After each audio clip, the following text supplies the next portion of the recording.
اچھا سر، بہت سارے جو اس وقت نو منتخب حکومت ہے اس کے ارکان بھی آپ کو سن رہے ہیں، ایجوکیشن کے ڈپارٹمنٹ سے لوگ بھی سن رہے ہیں، کیا تجاویز دینا چاہیں گے اس وقت جو پاکستان کا نظام ہے ایجوکیشن کا؟ کیونکہ آپ پریکٹیکل کام کر رہے ہیں، آپ زیادہ بہتر چیزوں سے گزر رہے ہیں، کیا مشورہ دینا چاہیں گے؟ کس طرح کا تبدیلیاں لائیں نظام میں، یا کس طرح سے اس کو بہتری کی طرف لایا جا سکتا ہے؟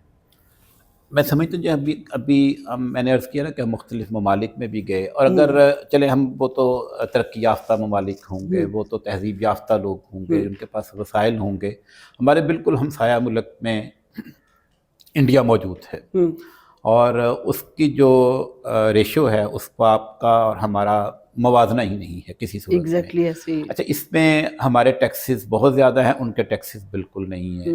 میں اس حوالے سے نہیں کہہ رہا کہ گورنمنٹ ٹیکس کیوں لگا رہی ہے، میں یہ چاہتا ہوں کہ ہمیں یہ پابند کیا جائے کہ ہم معاشرے کے وہ بچے جو نہیں پڑھ سکتے انہیں 5-10%، یعنی اگر 100 بچہ ہے ہم پڑھا رہے ہیں تو 10 بچے ہم اس کوٹے میں سے پڑھائیں اور اپنا کنٹریبیوشن اس میں شامل کریں، بجائے اس کے کہ ہم ویسے برڈنائز ہوں۔ جبکہ یہی صورتحال انڈیا میں ہے، انہوں نے اپنے جو ریشو ہے اس کو تعلیم کی کہیں اوپر لے گئے ہیں، چونکہ وہاں پہ پابندی ہے کہ آپ 10 سے 20% لوگوں کو فری پڑھائیں گے۔ جی ایسے ہی۔ یہ پرائیویٹ اداروں کے لیے بھی ہے اور گورنمنٹ سیکٹر کے لیے، یعنی کہ پبلک اور پرائیویٹ سیکٹر دونوں کے لیے کمپلسری ہے۔ ٹھیک ہے۔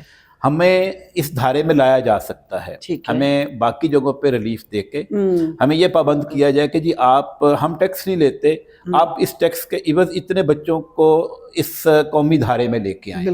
اور کروڑوں بچے ہمارے ملک میں موجود ہیں جو کہ تعلیمی اداروں سے دور ہیں، بالکل مستحق ہیں۔ میں سمجھتا ہوں ایک تو ہمیں یہ کر دیا جائے، دوسرا یہ کہ ہمارا جو یہ اسلامائزیشن کو نا یہ سمجھ لیا جاتا ہے کہ شاید کوئی ایکسٹرا آرڈنری کوئی چیز ہے یا کوئی شدت پسندی کی طرف ہے، تو ہم تو یہ کہتے ہیں کہ اس کو جب آپ لے کے آتے ہیں، آپ دیکھیں کہ مختلف ممالک میں لوگ جو کافر ہیں، جو مسلمانوں کے خلاف ہیں، وہ اپنی جیلوں میں علماء کو ترغیب دیتے ہیں کہ آپ تبلیغ کر سکتے ہیں۔ اس کا مطلب یہ ہے کہ وہ جرائم سے دور کرتے ہیں، یعنی کہ اللہ کی جو پہچان ہے، رسول کی پہچان ہے، وہ جرائم سے، غلطیوں سے، گناہوں سے دور کر کے انسان کو سیدھے رستے پہ اور نیکی کی طرف لے کے آتی ہے۔